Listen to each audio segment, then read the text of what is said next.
Well, good morning. I'm going to try to voice this thing over again. There's a lot to put in this little 35-minute video.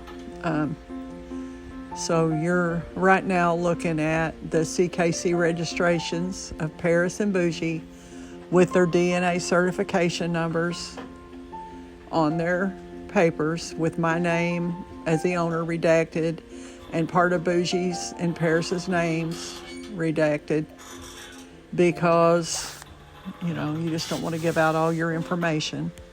I feel a little bit emotional today, I guess, because I realized this morning that I'm at the 2-year mark for the girls. All this trial and error we've gone through, all the planning for OFA testing, all the breed proof that you're seeing the paperwork flash by now, it's all been done. The OFA testing is not done, but I called the vet this morning to confirm the appointment that I made a year ago, and they have us down for November 28th, 2023. We drop them off at 8 a.m., and they will be put under anesthesia, each one of them, and they'll be tested, as I showed on the paperwork. I'll probably repost that at the end of this video just to clarify. I've got a little file here. Let me get it out. The girls are out here and I know they're going to start barking. What they're being tested for is hip dysplasia and elbow dysplasia, ACVO, eye exam, and they're going to get the cardiac evaluation, which is basic cardiac and hip and or elbows. Now, later on, I'll probably have a kidney panel done on them. I don't know. I'm just a little bit emotional today because you just don't realize, people don't realize what there is involved to be a responsible breeder. And especially when you just want to own a couple of females and you get a little bit of the haters, chiming in there on different social media. Just every once in a while you get Doodle haters. And I had some yesterday, and I feel like they probably know me a little bit and have had dealings with me, because there's very few people that I know, maybe 4 people, that would put something like that, comment on a social media thing about our dogs, because who would know what they said? Who would even know anything about my doodles? And they said, oh, so I guess you're finally going to decide to breed those subpar dogs of yours. And they're anything but subpar. That part's almost funny to me, except it's pathetic, the hate.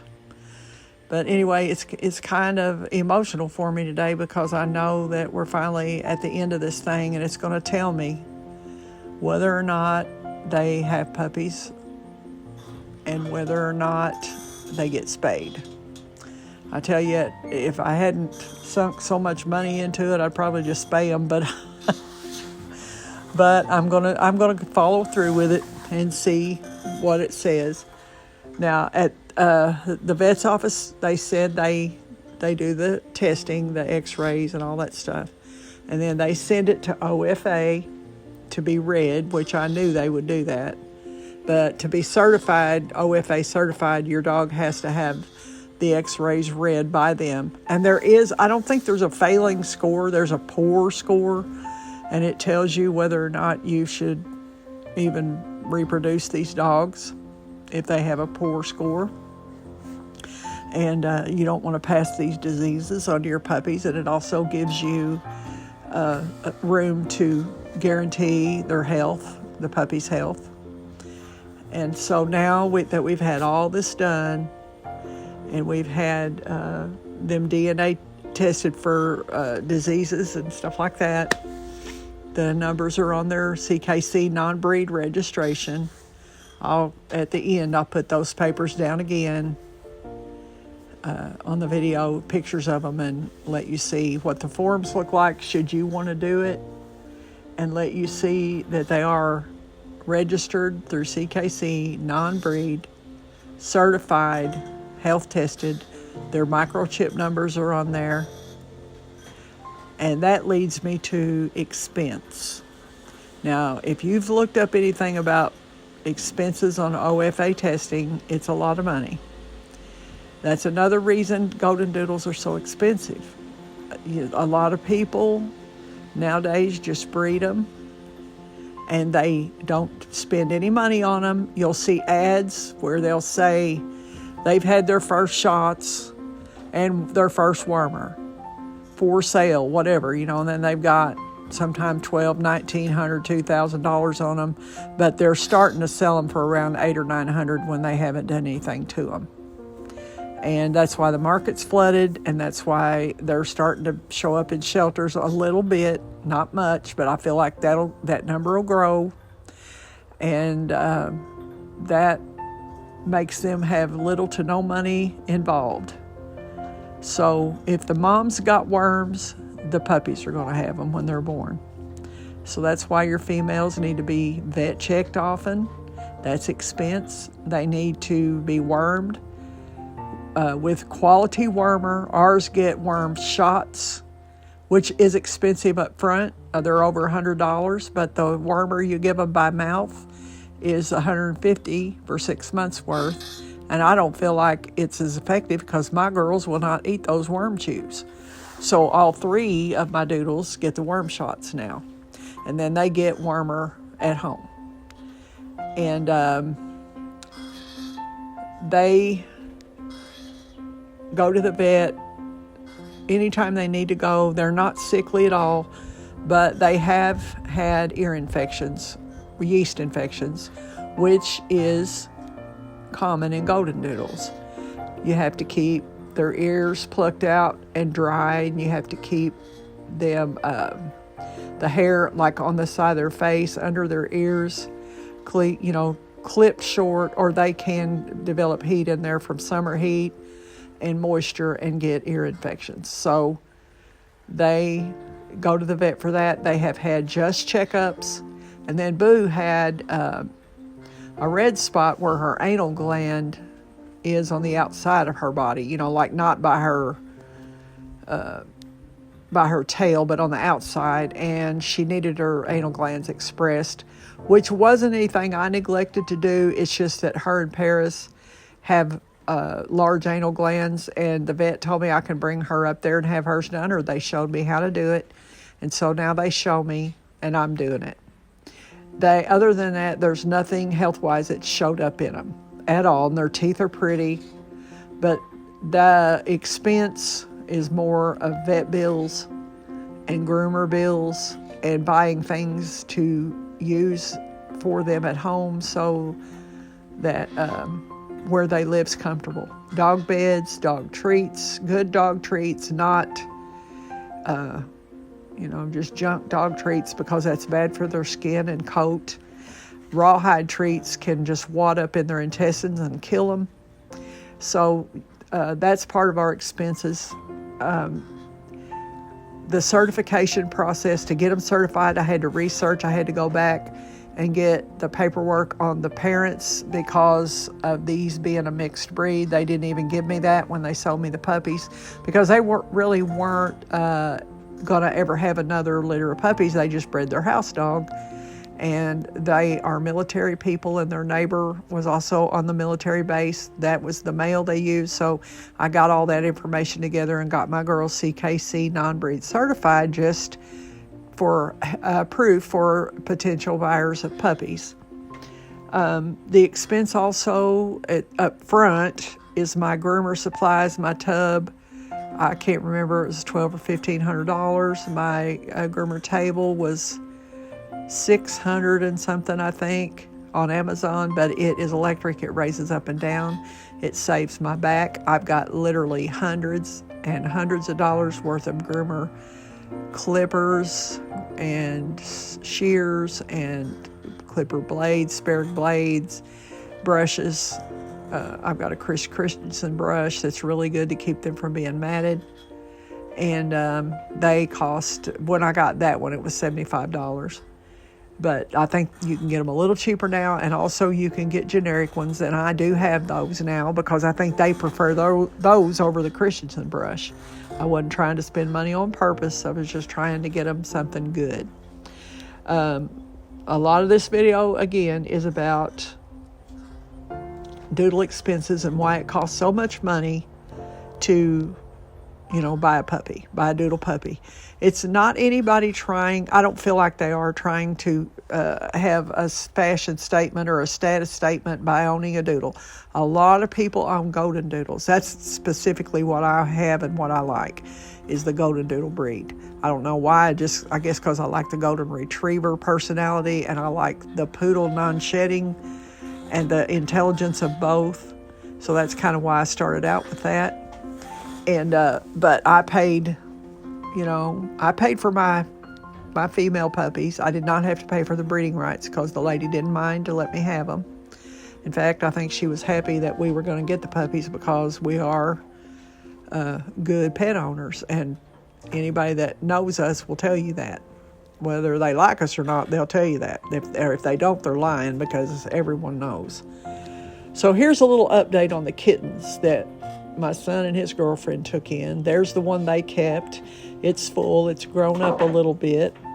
And there was 4 kittens in the box. I thought there was 3, but there was 4. They kept one. There's my son feeding it. And then a school teacher adopted 2, and another family adopted 1. There they are in the box when they found them.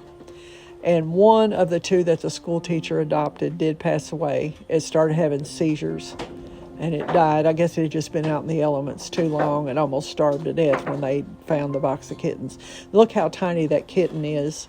There's my son's hand. They're playing and wrestling. That kitten is so tiny, and they'd had it a while when this was taken. So I stuck that in there for a side note, but now I'm going to just let you watch me groom Paris. And you can see her to get up on that grooming table that we got. That was part of the expenses for Doodles that I just talked about. And you saw previously the grooming tub, which you've seen many times before. And Pet Dad did buy a new on-demand water heater. We already had one he had bought when he got the tub, but it was 4 gallons, I think, capacity. And it did okay. It just ran out of hot water if I bathed all 3 girls at once. And on the last bathing, the water got not cold, but got cool. And whichever dog was in there, I believe it was Bougie, started shivering with me rinsing her in tepid water. And I had to rinse her, so he said, nope, we're going to get a bigger water heater. So if anybody needs an on-demand water heater, we have one. It's not even a month old. I've got it for sale on Craigslist in different places. But we got the bigger one. And I was showing in the video how you line brush a dog. So there I am line brushing. I put a little short video up too on the channel just to show that. But there's one of the brushes. That's a generic brush. I prefer using that one over the Christensen brush because they seem to not mind it so bad. That Christensen brush really digs down in there. It gets down into the bottom hair. And since mine don't tend to get matted too much, I like that brush better. So back to the expenses. You have to feed your dogs, your doodles, good quality dog food, or they won't be healthy, and their puppies won't be healthy.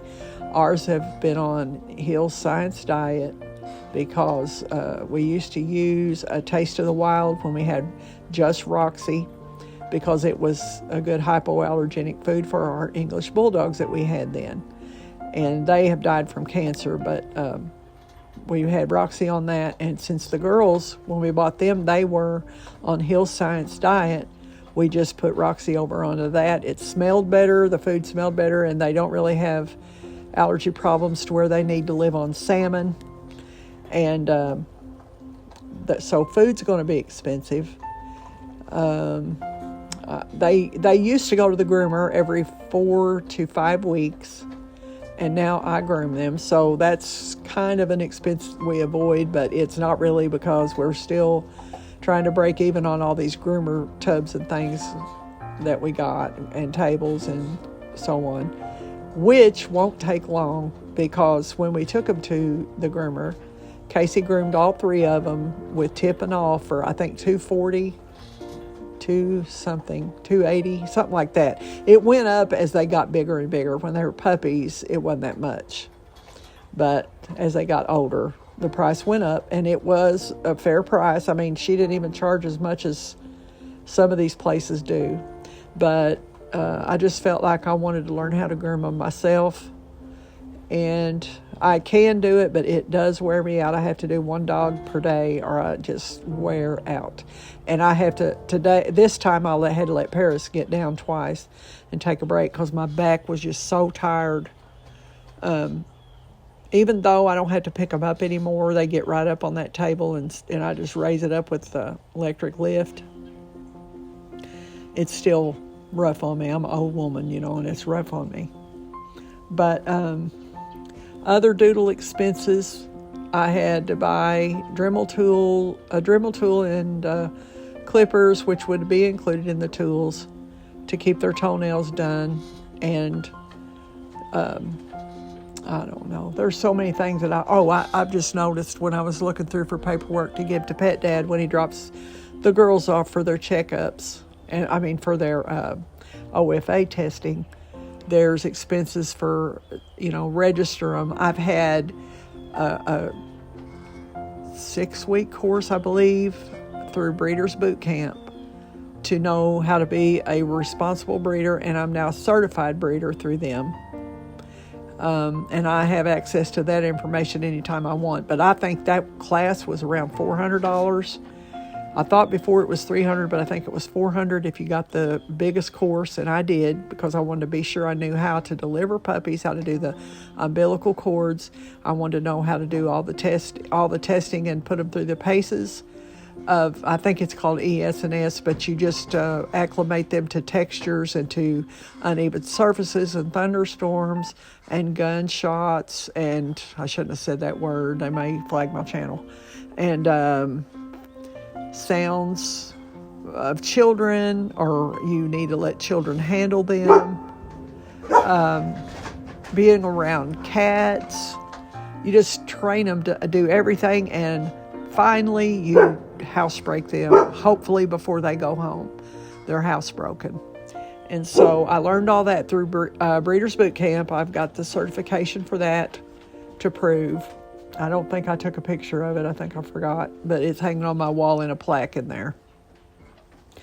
And there's just all these expenses. I've got so many envelopes, and I'm in over $20,000 on what I've spent. And I know that because I keep up with everything for tax purposes. Will I sell breeding rights to my dogs? I will do it. I'm open to it if the person can qualify for it, and that means I don't want to know that they have become a puppy mill and put these females or males in a shed or in a crate, even worse, in a shed, and left them to just be a baby factory. I want people that do get the rights to agree to also be a responsible breeder and have their puppies, their females, tested to be sure that they are, I don't know what word I want, that they are good, healthy females to pass on more puppies.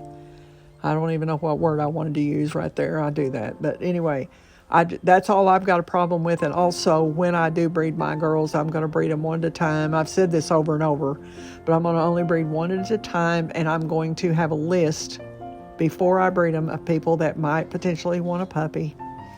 Once the breeding takes place, they'll pay a deposit that's non-refundable. Won't be a real expensive deposit, but I don't want to hold puppies for people and then them not want to come and get them. And I feel like they'll be more apt to if they pay a deposit. That's what I did on all 3 of my girls when I bought them. That's about what the qualification amounts to. I don't want to sell a puppy to someone that is not really wanting a puppy, or that lives in a little bitty apartment, they can't exercise them. If they can tell me that they run every day and they want to have a running companion, that's great. But I see so many posts on Reddit where people get these dogs and then they say, oh, the dog looked wrong at my child, or something like that. And I mean, people, I feel like, go into pet ownership sometimes, not very often, but they go into it with not a realistic view of what they're doing. And while these dogs are just excellent with kids, they are so non-aggressive. And have you ever broken up a golden doodle fight? No. Now, we broke up Paris and Bougie wrestling in the yard because Bougie's the one on the bad end of it and she's getting filthy. But no, there's not doodle fights and doodle attacks. You don't hear about that. So sometimes any kind of a thing that happens is just because they didn't get exercise. So you need to be sure you're going to exercise the dog, and you'll not have as much trouble with any kind of bad behavior, any chewing or anything. If you get them toys that are their own and they know that, you can easily tell them, no, that's not your toy. You just got to spend time with them. It's just like raising a child. And if you're not raised a child, you'll know how when you raise a doodle. I'll just say. But that people ask me, are you going to sell your breeding rights? And I will. I really will, because I'm glad somebody did that for me. But it's going to come with some promises, And also, if the person decides that they don't want the dog after they bought it, I would like it returned to me instead of a shelter. Shelters don't pay you for your doodle, and I won't either. But if I rehome it and anybody wants to pay something for it, then that will be a way to recoup your money. But I just will rehome it for free because I would rather somebody want the dog. That's what a responsible breeder does. You don't want to let someone have to take a dog to a shelter that's already full. That's why they blame breeders for being, the shelters being full. But a reputable breeder will take the dog back, no questions asked. Just take it back so the people can move on with their lives and the dog's not going to get abused or get thrown in a shelter and go Lord knows where, or get euthanized for through no fault of its own. I can't say enough about this breed. They say they're hard to train. They're not. They say they are hyper. If they are, it's because they need exercise. They say that they're not good with people have said they're not good with their existing animal or whatever. That's not been my experience with mine. And I feel like a whole lot of times a failure for a dog in a home falls solely on the owners and how much time they put in. If somebody gets one of my puppies, I would hope everyone in the family is on board with it and they want it.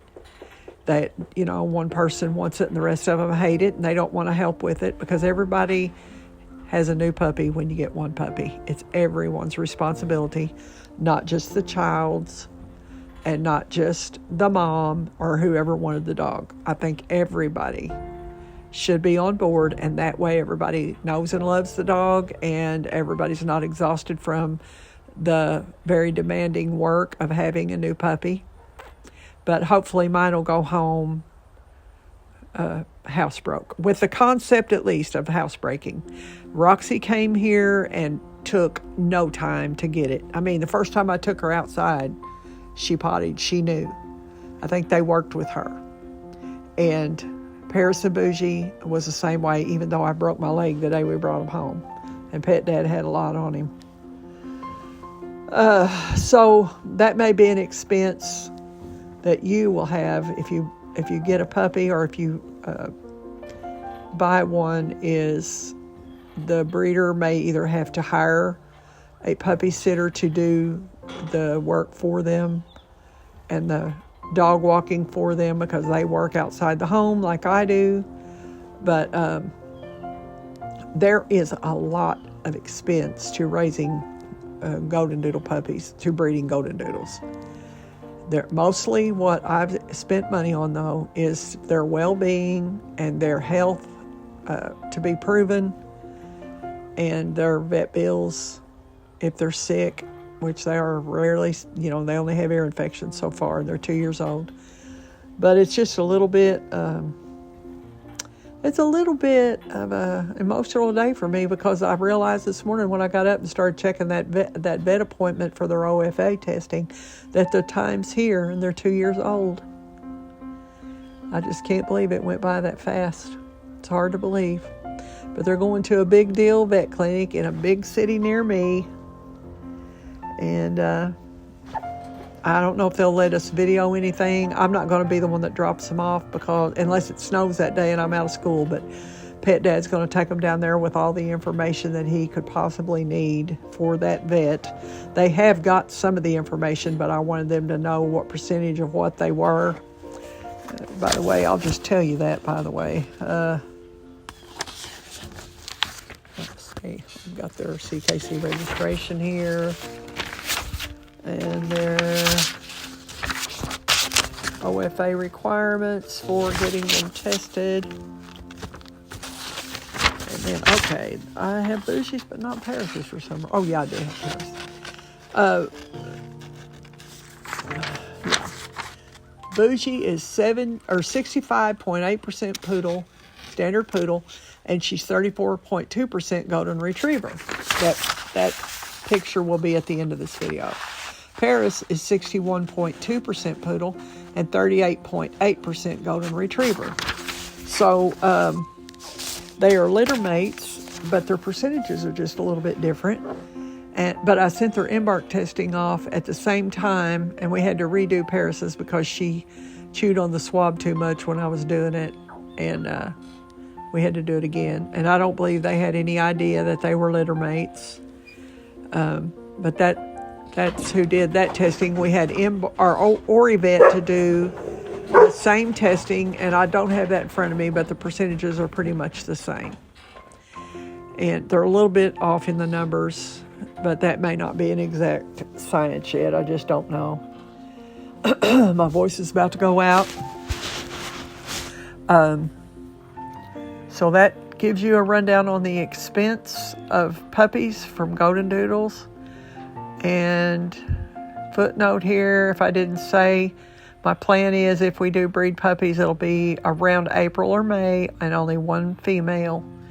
And that'll be if they do good on their OFA testing. That'll be when I find a male or an insemination male. And the puppies themselves will also be embark tested. Their saliva test will be sent off so we can kind of narrow down that deal. And don't forget, I'm a GANA member. I'm an apprentice of Golden Doodle Association of North America. And the girls will be fully registered with them once the OFA testing is sent in to them. I have to give them the number when I get done. They've got everything else. And that will be, make them registered through them. And that's going to open up a whole new possibility to find a health-tested, pedigreed male to breed them with. Not to own necessarily, but to just have inseminate my females and to know the history on the male for the people that would buy potential puppies. Being a member of GANA is a very big deal. It's very, there's a lot of hoops to jump through to be a member of GANA, and that's why you start out as an apprentice. And then they are very good to teach you anything you need to know concerning DNA and matchups with the males, and they'll help you match up a good male with your females according to their DNA testing. They recommended I use Embark, and I had already used OriVet, which they also recognize that, but I have them registered through them with both places. Both places. Okay. Does this make me cool because my dogs have been through all this? No, it does not. But the kind of person I am is I will set a goal in front of myself and I will go toward it. I did that when I started making handmade soap, and I literally have had people to try to steal my soap recipes, and that's no lie. A lot of people buy my goat milk soap from me, and they swear it makes their skin look younger, and their dermatologists tell them, two people that don't know each other told me this. They said, I don't know what you're doing with your skin, but keep doing it because it's working. And that was them buying my goat milk soap. And so I'm not selling soap right now. I'm just telling you, that's what I did when I got these Doodles. I got Roxy first, had her spayed, never intended on raising Doodles. But I found out how awesome she was, how smart she was. And I never had her tested, and she wasn't tested when I bought her. I feel like it was just a fluke. Word of mouth told me that lady raised some friendly puppies and pretty puppies, and that was about all they said, which was enough for me. But now that I know about hobby breeding and people doing it to make money and not spending any money, I don't think that was that. I think that my outcome could have been worse if I hadn't just had good luck with it. Because if somebody doesn't test their dogs, they don't know what they've got, and you don't know what's going to happen to them. My son's love of his life, Great Dane, passed away at 5 or 6 years old recently from bone cancer. Great Danes do tend to get that, but that dog wasn't health tested either. We didn't know till recently that we should be doing that anyway. And I feel like his heart would have been broken much later in life if his only child he ever had, that was his own, was a Great Dane, did not pass away from cancer in her bone. So I put a goal in front of me to raise some of the best puppies that I could. It's just something I did because it's a challenge to me. And the way that I love animals, any animal, made me want to do it, because I knew that I would put everything I had into it. No, I'm not trying to be a big deal breeder, and I'm not trying to make money, and I really am not. I'm not going to make any money, I'm telling you now, because I've spent a lot. But it would make me so proud to present some awesome puppies to some awesome people. I've seen a couple of people that I know, I don't know them, but I watch them on YouTube, have for years, to learn from them. One of them's Doodles of North Carolina, and the other girl, I cannot think of her name. She's a member of Ghana, and that's how I learned about that. But when she sells one of her puppies to a family, you can just see that family deserves a good puppy, and they've got one. You can see the beauty in the puppies. You can see the difference. It's just miles ahead of a regular run-of-the-mill dog that you hope is not going to be shedding, and you hope is going to have hair on its face and legs, the furnishings on its face and legs. It's not like that. She tests too, and she knows how to know what those dogs are going to look like within reason.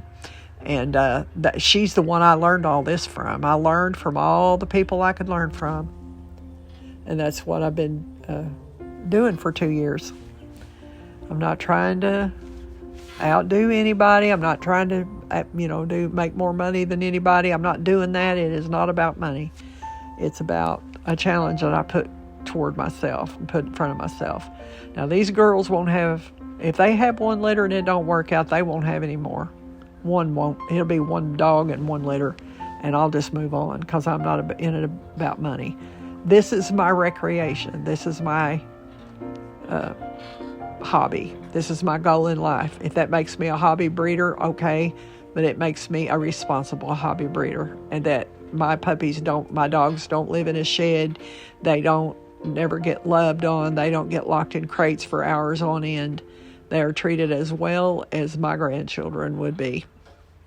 So, and maybe better in some cases, because dogs will accept love more than people will, So anyway, my girls are gigantic cats. I am grooming, as you can see all through this, Paris, and I apologize for not zooming in any more than I did, but I had no person to video for me, so I had to zoom on the edit app and do the best that I could. And at the end of this, you'll see Paris's pictures when I got done with her. The lighting was not good in there, but I used all the lighting that I had. I've since bought a halo light that's at least for the up-close stuff, but it wasn't appropriate to use for this. So I guess I'll let you finish watching the video of Paris, and you can see at the end when I got finished with her. And then after that, you can see the OFA forms that I'm using just to show you what I'm having done. And you can see the girls' CKC non-breed certification with their DNA testing and their chip numbers on their paperwork.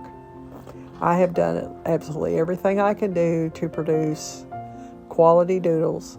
And if the testing turns out right, as I've said so many times, if it turns out well and the scores are high enough, I will breed quality puppies, a few litters from my girls. And so that's it. And I thank you for watching and listening to me. And I will talk to you soon. Bye. Don't forget to like, share, and subscribe to my channel.